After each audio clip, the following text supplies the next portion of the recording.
ক্যানিংয়ের একদম পাশেই অবস্থিত এই ছোট্ট জায়গা মৌখালি, নামের মতোই শান্ত, সহজ, কিন্তু বিকেলের আলো পড়তেই এই পুরো এলাকা যেন নতুন রূপে জেগে ওঠে।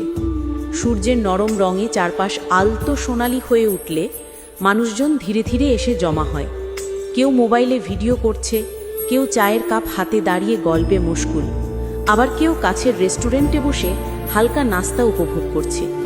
প্রিয় মানুষের সঙ্গে দুদণ্ড সময় কাটাতে মৌখালি যেন এক নিখুঁত সন্ধ্যার ঠিকানা।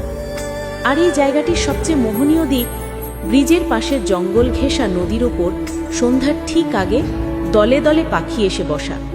সেই দৃশ্যটা এমনই মনোমুগ্ধকর যে না দেখে বর্ণনা করা অসম্ভব।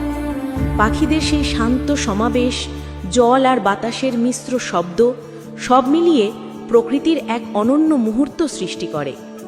দিনের ব্যস্ততা শেষে এখানে দাঁড়ালে মনে হয় প্রকৃতির সৌন্দর্য একবার নয়, হাজারবার দেখার মতো।